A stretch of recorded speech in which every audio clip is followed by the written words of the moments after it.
My mother convinced my boyfriend to marry my sister. She told him, "She's stronger and better for you." I was heartbroken when I found out and moved away to build my life. Years later we reunited at a grand party thrown by me, and when they saw my husband their faces turned pale. Because my husband was. I never thought I'd hear those words from my own mother's lips. "She's stronger and better for you." The sentence hung in the air like a guillotine above my heart as I stood frozen outside the kitchen door during my cousin's graduation party. My boyfriend of 3 years, Mark, had gone to grab us drinks, but his prolonged absence had prompted me to look for him. Now I wished I hadn't.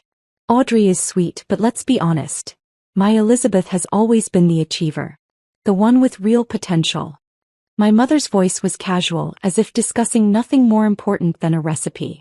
You deserve someone who'll push you forward in life, not hold you back.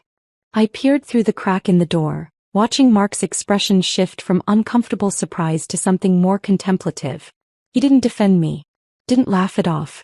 Just stood there, clutching our forgotten drinks, listening.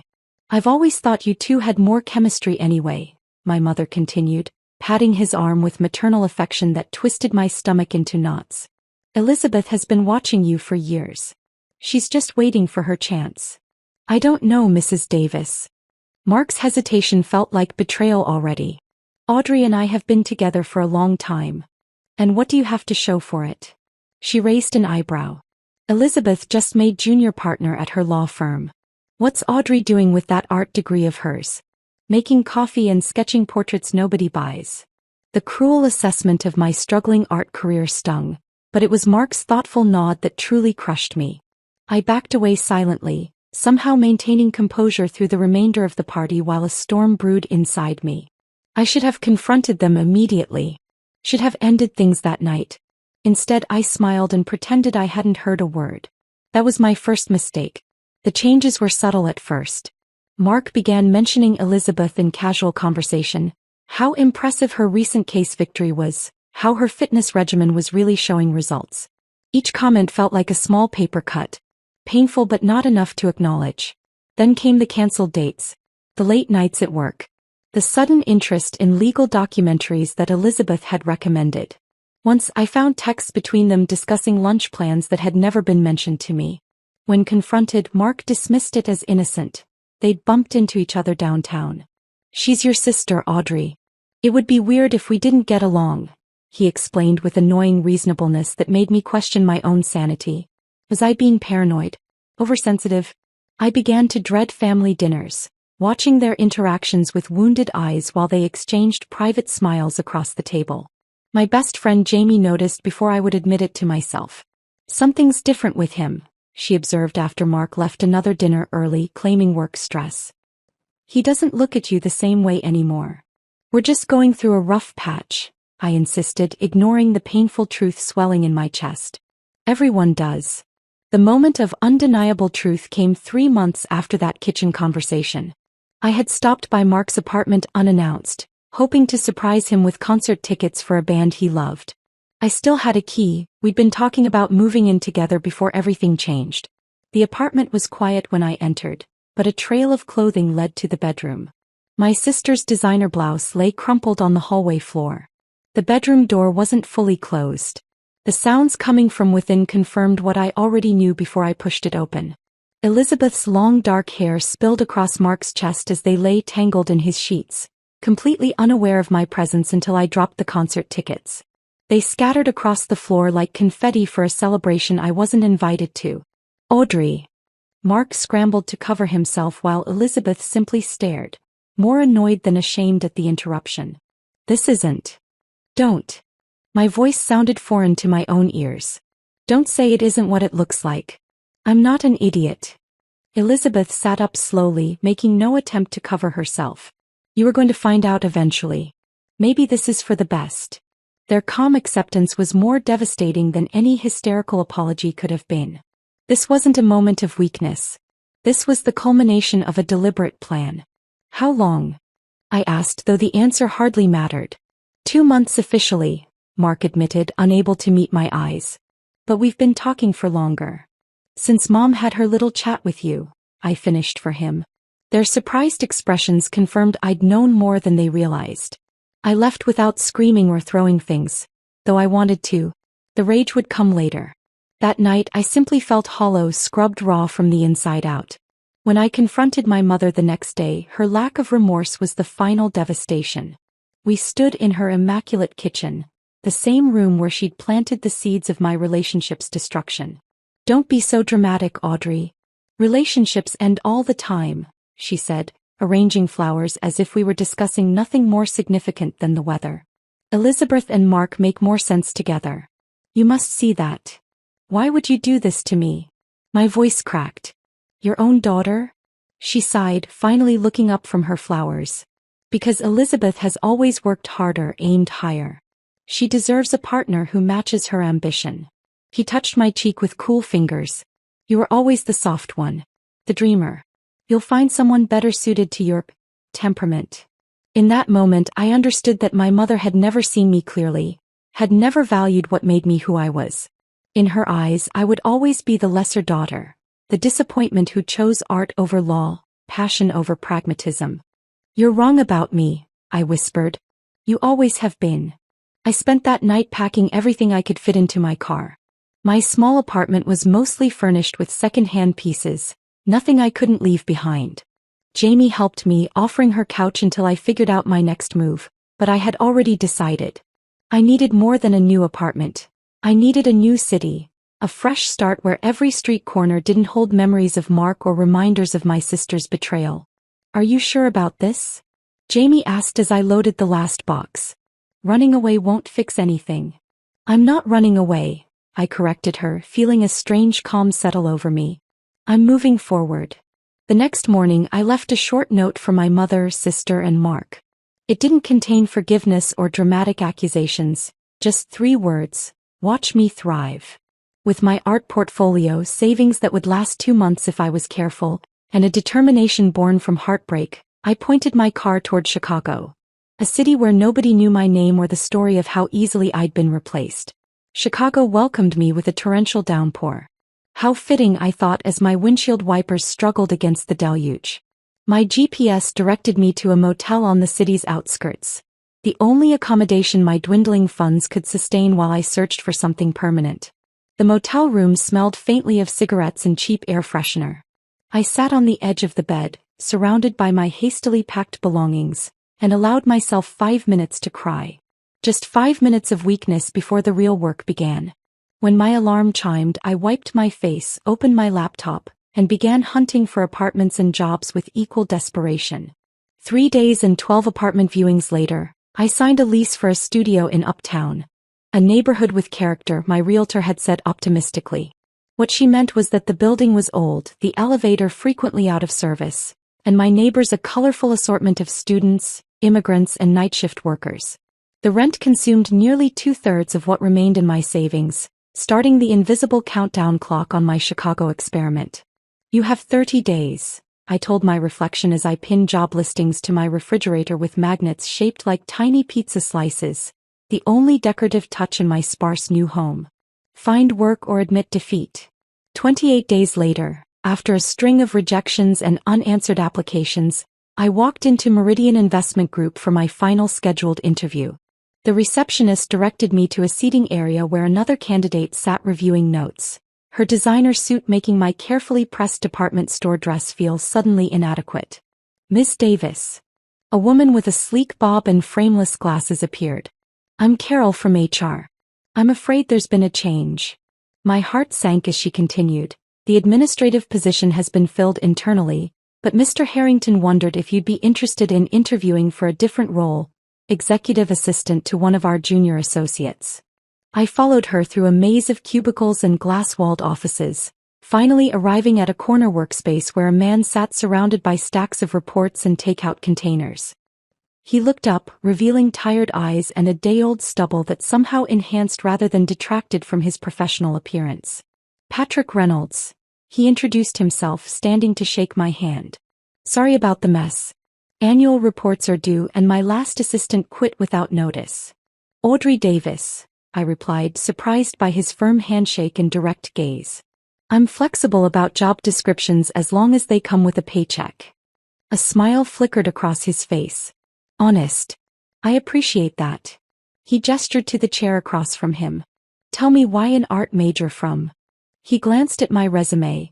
From Philadelphia, wants to work at a Chicago investment firm.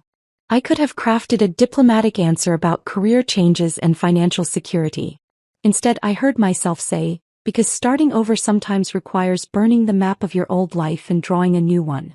For a moment, I thought I'd blown it with my melodramatic response. Then Patrick nodded slowly. I know something about fresh starts myself. He pushed aside a stack of folders. The job pays less than the administrative role you applied for, but has more potential for advancement. The hours are brutal, the learning curve steep, and I'm told I can be demanding. I'm not afraid of hard work or demanding people, I assured him, thinking of my mother's perpetual disapproval. And I'm a quick learner. He hired me on the spot and I started the next morning. The first weeks tested every limit I had. Patrick worked 16-hour days preparing client portfolios and investment strategies, expecting me to keep pace. I brought him coffee that went cold while he analyzed market trends, ordered lunches he forgot to eat, and organized chaos into manageable systems while absorbing investment terminology through osmosis. Why are you still here? He asked one night at 11, looking up to find me reorganizing his client files by risk profile rather than alphabetically. Because the work isn't finished, I answered simply. Our early interactions were strictly professional but underscored by awkward moments. Like when he accidentally sent me a text meant for his brother complaining about a bad date, or when I spilled coffee across important documents and nearly cried from stress and embarrassment. It's just paper, he said, helping me blot the mess. The data's backed up. Breathe, Audrey. Lunch breaks became our unintentional bonding time.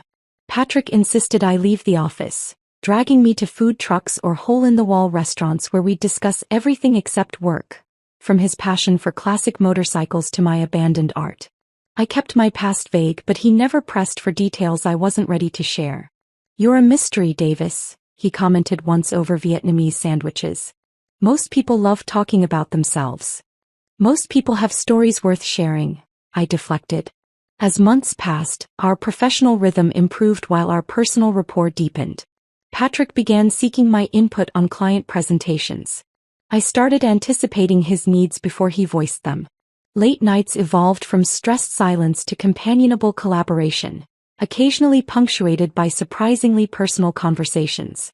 My father wanted me to take over his construction business, Patrick confided during a particularly late evening.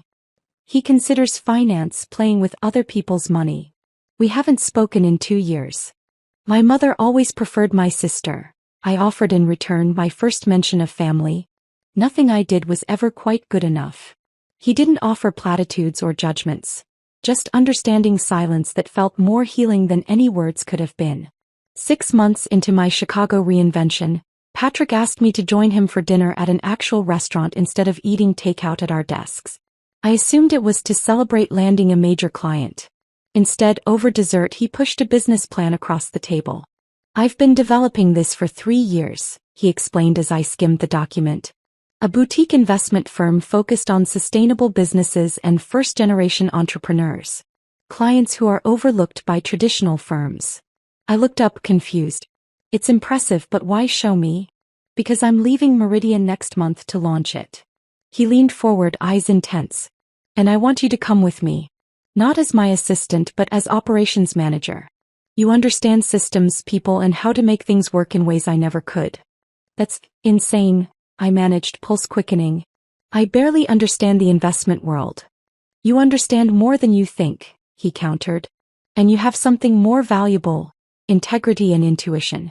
The technical stuff can be learned. It would be risky, I said cautiously, though something inside me had already begun to say yes. Extremely, he agreed with unexpected candor. We might fail spectacularly, but I'd rather fail building something meaningful than succeed making wealthy people marginally wealthier. I studied his face, searching for signs of the impulsiveness or hollow ambition I'd seen in others. Instead, I found steady determination and genuine belief in his vision and, surprisingly, in me. When do we start? I heard myself ask, feeling for the first time since leaving Philadelphia that I was moving toward something, not just away. Our transition from colleagues to business partners happened seamlessly, but but the shift from friends to something more took us both by surprise. It began with late nights reviewing business plans that evolved into conversations about hopes and dreams, then dinners that lasted well past discussing work. 6 months into our new venture, Patrick kissed me for the first time outside our office building as snow fell softly around us. Neither of us said anything about it the next day, both afraid to complicate our precarious business relationship. But when it happened again a week later, we could no longer pretend it was an impulse. "This could ruin everything we're building," I warned him one evening. "Or it could be the foundation for something even better," he countered, always the optimist to my cautious realist. Our courtship was unconventional, business meetings that turned into dates, market research trips that became weekend getaways. We kept it private from clients and investors, determined to be taken seriously in a field where women were often viewed as accessories rather than equals. But within a year, Patrick proposed during a mundane moment, both of us in sweatpants, reviewing quarterly projections on my living room floor. "Marry me," he said suddenly, looking up from a spreadsheet. "Be my partner in everything." No ring, no rehearsed speech, just genuine certainty that caught me off guard. "People will say it's too soon," I hesitated, though my heart had already answered. "Let them talk. I've never been more sure of anything." We married 3 months later at the courthouse with only Jamie, who'd flown in from Philadelphia, and Patrick's brother Michael as witnesses. I wore a simple cream dress, Patrick a charcoal suit. No elaborate vows, just straightforward promises spoken with unmistakable conviction. "I choose you as my partner in all things," Patrick said, holding my hands tightly. "I promise that our partnership will always come first, before work, before success, before everything." The words healed something in me that had been broken by betrayal. This wasn't a man looking for someone stronger or better. He saw me exactly as I was and chose me deliberately. Our reception was dinner at our favorite Vietnamese restaurant, the one where we'd shared so many lunches. The owner, Mrs. Nguyen, insisted on decorating our table with flowers and serving champagne she'd hidden for special occasions. "To partnerships that lift us higher," Patrick toasted. Reality quickly replaced romance as we faced the challenges of a startup business. Our fledgling company, Reynolds Capital Partners, operated out of our one-bedroom apartment to save on overhead costs. The dining table became our conference room, the living room transformed into a makeshift office with filing cabinets disguised as end tables. We scheduled client meetings at cafes or hotel lobbies, carefully crafting the illusion of established success we hadn't yet achieved. I took a part-time position at an art gallery to supplement our income while Patrick pursued potential clients. Our savings dwindled as months passed without the breakthrough we needed. Some nights I'd find Patrick still awake at 3 a.m., recalculating projections or revising proposals. "We should consider taking on more traditional clients," I suggested delicately after our 6th month of barely covering expenses. "Just until we're established. If we compromise now, we'll never get back to our original vision," he argued, the stubborn determination in his voice both admirable and frightening. Our first real argument as a married couple erupted over finances. Patrick wanted to invest our emergency fund into expanding the business. I insisted we needed security. The fight ended with slammed doors and hurt feelings, but also a compromise, half for growth, half for security. It became our pattern, his ambition balanced by my pragmatism, creating equilibrium neither of us could achieve alone. 8 months into our marriage, opportunity finally knocked. A small sustainable energy company needed investors who understood their mission beyond profit margins. Patrick spent weeks developing a presentation that explained not just returns on investment but environmental impact and community benefits. I stayed up all night designing informational packets that showcased both professionalism and personality. The client chose us over established firms, bringing 3 other eco-conscious businesses with them. Finally, we had momentum. "We need to celebrate," Patrick insisted, though I was hesitant to spend money. He surprised me by recreating our first date. Takeout containers from that same Vietnamese restaurant, spreadsheets pushed aside to make room for spring rolls and noodles on our dining table. To our first major deal, he toasted with grocery store wine in coffee mugs. And to my brilliant wife who never stopped believing even when I almost did. The business grew steadily after that first breakthrough. Our apartment became increasingly cramped with file boxes and office equipment. Interns worked from our sofa. Conference calls happened in our bedroom with the door closed. The arrangement became unsustainable the day a potential investor arrived early for a meeting while I was stepping out of the shower. We need real office space, Patrick conceded that evening. And possibly a home where I don't find paper clips in the cereal box. With cautious optimism, we signed a lease on a small office space downtown and moved to a slightly larger apartment. One with a spare bedroom that wouldn't double as storage for business documents. The separation between work and home brought welcome balance to our relationship. 3 years of relentless work followed. Patrick developed a reputation for integrity and innovation in sustainable investment. Our client list expanded beyond Chicago to neighboring states. I built systems and teams that turned Patrick's vision into operational reality. We complemented each other perfectly. His charisma and strategic thinking matched with my attention to detail and organizational skills. Our biggest milestone came unexpectedly. A major investment group approached Patrick about acquiring Reynolds Capital Partners. Their offer was generous, but included a condition. Patrick would need to stay on as CEO of the newly expanded Sustainable Investment Division, with complete decision-making authority over ethical investments. I never imagined running something this size, he admitted the night after signing the contracts. We stood in the kitchen of our new house. A modest but beautiful 3-bedroom in a neighborhood we'd only dreamed about when we started. They didn't buy just the company, I reminded him, straightening his tie. They bought your vision. Your integrity. The transition wasn't easy. Patrick worked longer hours establishing the new division while I adjusted to my role as Chief Operations Officer. But watching him in action, commanding boardrooms with the same passion he'd once displayed in our tiny apartment, filled me with pride that eclipsed the sacrifices. We did it, he whispered during the champagne toast at the official announcement of his appointment as CEO. Together. And as I watched him shake hands with executives who now reported to him, I thought about how far we'd come from that rain-soaked day I'd arrived in Chicago, heartbroken and alone. Life had taken everything from me only to replace it with something I never could have imagined. 5 years into Patrick's role as CEO, I had firmly established myself as more than just the boss's wife. My operational systems had become the backbone of the company's expansion into 3 new markets, and executives regularly sought my input on organizational decisions. We had found our rhythm. Patrick the visionary, me the architect who built the structures to support his dreams. Our personal life had settled into comfortable routines as well. Sunday mornings spent reading the paper over coffee, monthly dinner parties with our small circle of friends, and occasional weekend trips to Michigan where Patrick was restoring a vintage motorcycle. We hadn't started a family yet, both focused on nurturing our growing company, but the topic had begun to surface in late-night conversations. I rarely thought about Philadelphia anymore. Jamie visited occasionally, bringing carefully filtered updates about mutual friends, but never mentioning my family. I'd made peace with that chapter of my life being firmly closed. Or so I believed until a particular Tuesday morning. You might want to see this, Patrick said, sliding a financial magazine across the breakfast table. The small headline in the corner read, Davis and Associates faces bankruptcy after failed expansion. My sister's law firm, the one she'd built with my ex-boyfriend after he left his previous position to join her practice.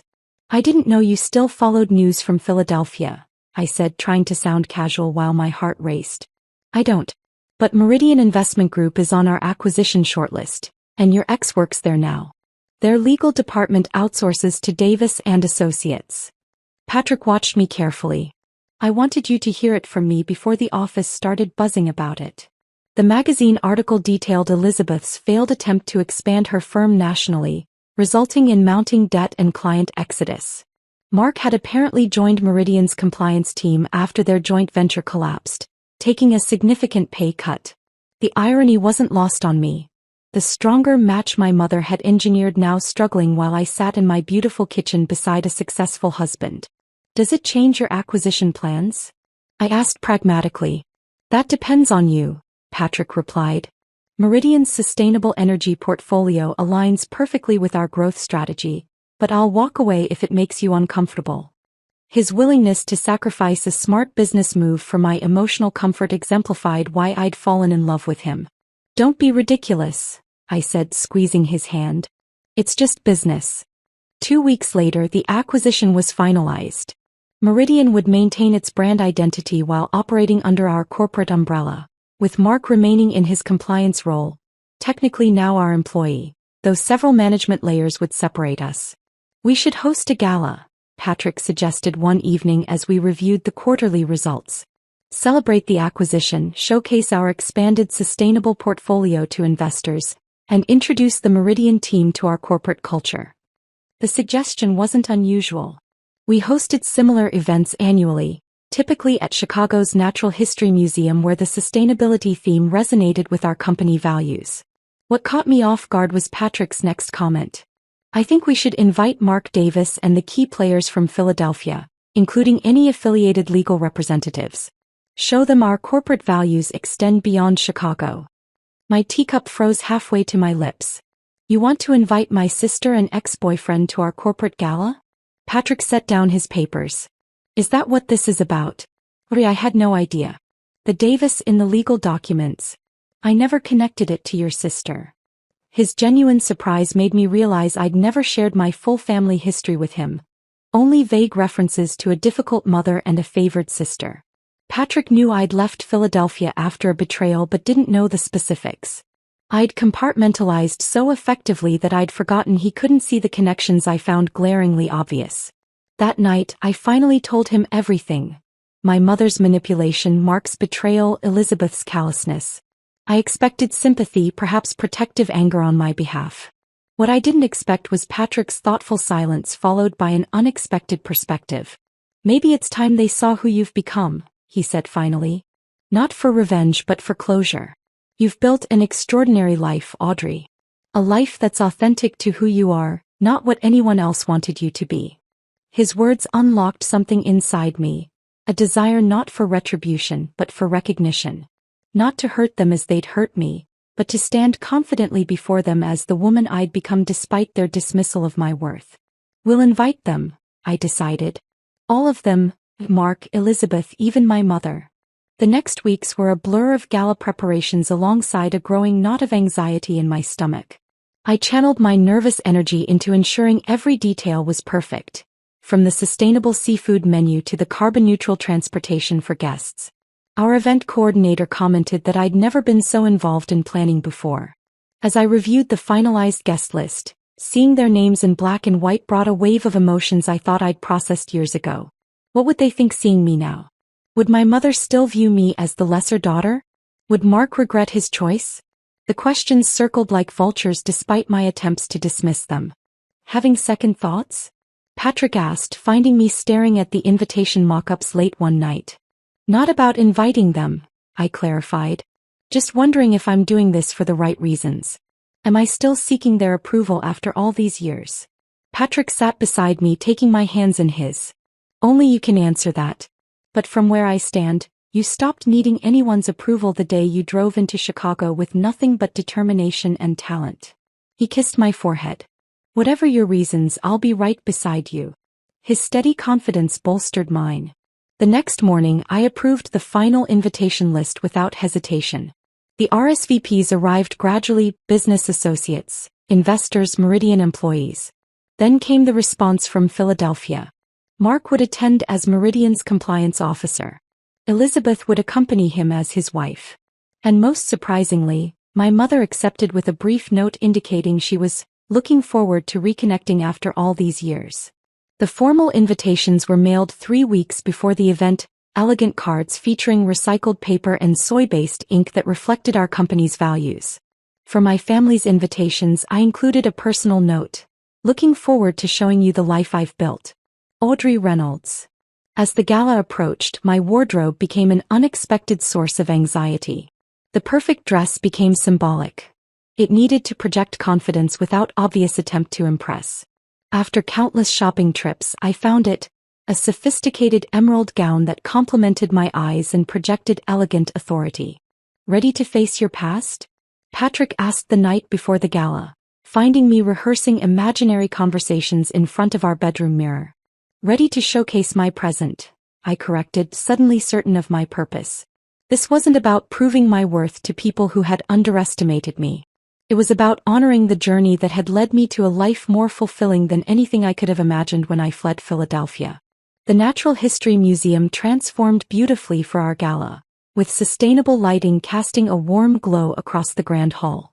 Patrick and I arrived early to review final arrangements, the organic floral centerpieces, the locally sourced menu, the jazz quartet playing softly in the corner.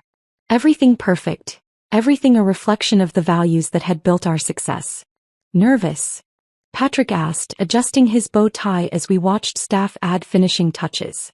Oddly, no, I realized with surprise. The anxiety that had plagued me for weeks had dissolved, replaced by a calm certainty. This is our world. They're just visiting it. As guests began arriving, Patrick and I stationed ourselves near the entrance, greeting investors and colleagues with practiced ease. I wore my emerald gown with a simple diamond pendant Patrick had given me on our 5th anniversary. My hair, once long like Elizabeth's, now fell in a sophisticated bob that framed my face. I felt powerful, authentic, completely myself. I spotted them immediately, my mother entering first in a navy dress that screamed Old Money Philadelphia, followed by Elizabeth and Mark. They paused just inside the doorway, taking in the elegant surroundings and clearly searching for familiar faces in a sea of strangers. For a moment I considered approaching them, but something held me back. Let them find me, I decided. Let them see me in my element first. Their circuit around the room eventually brought them to where Patrick and I stood chatting with the mayor about green energy initiatives. My mother noticed me first, her practiced social smile freezing momentarily before recovering. Elizabeth's eyes widened in genuine shock. Mark simply stared, looking between Patrick and me with dawning recognition. Audrey, my mother recovered first, embracing me with theatrical affection. You look absolutely stunning. Mother, I responded evenly, accepting her air kiss. I'm glad you could make it. I turned to include Patrick. This is my husband, Patrick Reynolds. CO Patrick Reynolds, Elizabeth clarified, extending her hand. Always researching, always calculating advantages. Some things never changed. Your reputation precedes you. I've followed your company's expansion with interest. All due respect, Mrs. Davis, but our success has been a partnership from day one, Patrick replied smoothly, his hand finding the small of my back. Audrey's operational genius made my vision possible. The surprise in their eyes was subtle but unmistakable. This wasn't the narrative they had expected. The heartbroken girl finding a successful man to rescue her. This was a partnership of equals. Mark Davis, IX introduced himself stiffly. Compliance officer at Meridian. Yes, we're familiar with your position, Patrick nodded professionally. Welcome to the family of companies. Mark's expression shifted as understanding dawned. You're Meridian's new parent company. Indeed, I confirmed, savoring the moment without malice. The acquisition was finalized last month. Patrick will be making the official announcement during his speech. Their discomfort was palpable as they processed this new reality. The man who had discarded me for someone stronger, now answering to the company I had helped build. The sister who had taken what was mine now standing before me not as the superior sibling but as the wife of a mid-level employee. If you'll excuse us, Patrick said graciously, we should continue greeting our guests. Please enjoy yourselves. As we moved away, I caught my mother watching me with an expression I couldn't quite decipher. Something between calculation and genuine bewilderment. The evening progressed with choreographed precision. Dinner was served, awards presented to key team members including several I had personally mentored. Throughout it all, I felt their eyes following me, watching as executives sought my opinion, as Patrick referenced my contributions in conversations, as I navigated the room with the confidence of someone exactly where she belonged. Patrick's welcome speech came after dinner. He spoke eloquently about sustainable investment, about building businesses that valued more than just profit margins. Then came the announcement about Meridian's acquisition, with Mark uncomfortably spotlighted as Patrick welcomed him and his colleagues into our corporate structure. The power dynamic couldn't have been clearer if we'd designed it intentionally. My mother found me at the dessert table afterward, champagne glass in hand. I always knew you would do well for yourself, she stated as though rewriting history. You had such potential. Did you? I asked mildly. I recall different assessments. She waved dismissively. A mother pushes her children to achieve their best. Elizabeth needed confidence. You needed motivation. What I needed was support, I corrected gently. What I found was strength on my own terms. Well, she sipped her champagne, I suppose I should thank this Patrick for seeing what I missed. Patrick saw me clearly, I agreed. But he didn't create my success, Mother. We built it together because we value each other as equals. That's the difference. Her practiced smile faltered. Elizabeth and Mark are having difficulties, she confided, changing tactics. Perhaps you could put in a good word? Family should help family. There it was, the real purpose behind her pleasant facade. Not reconciliation but advantage. Some things truly never changed. Their performance will determine their future with the company, I replied evenly. Just as mine did. I spotted Elizabeth approaching determinately, Mark trailing behind her. Your husband is impressive, my sister acknowledged reluctantly. The way he commands the room. You've done well for yourself. The backhanded compliment hung in the air. The implication that my success was merely a reflection of my husband's, not a partnership we'd built together. We've done well together, I corrected. That's how true partnerships work. Something worth considering in your own arrangements. Elizabeth's expression hardened at the gentle rebuke. Mark looked away uncomfortably, unable to meet my eyes. The dynamic between them seemed strained, brittle in a way that triggered not satisfaction but an unexpected pang of compassion. They had what they thought they wanted, only to discover it wasn't the prize they'd imagined. I should circulate, I excused myself. Enjoy the remainder of the evening. Hours later, after the last guests departed and we returned home exhausted but satisfied, Patrick and I sat in our kitchen sharing leftover dessert straight from the container. How do you feel? He asked, studying my face in the soft kitchen light. Lighter, I realized. Like I've set down something heavy I didn't know I was still carrying. He nodded thoughtfully. They seem smaller somehow. Not at all how I imagined from your stories. They are smaller, I mused. Or maybe I'm bigger. Not in status or success, but in understanding what actually matters. Which is? Patrick prompted. Building something real. Something true to yourself. I reached for his hand across the counter. With someone who sees your value without needing to diminish others. So not revenge after all? His eyes crinkled with understanding. The strangest thing happened, I confessed. Standing there watching them, seeing how unhappy they are despite getting exactly what they schemed for. I didn't feel triumph. I felt grateful. Grateful. If they hadn't betrayed me, I might never have left. Never found Chicago, never met you, never discovered what I'm capable of building. I squeezed his hand. Their cruelty gave me my freedom, though they never intended to. Patrick smiled, pulling me into an embrace. That might be the most powerful form of redemption. Not making others pay for hurting you, but recognizing that their actions launched you toward something infinitely better.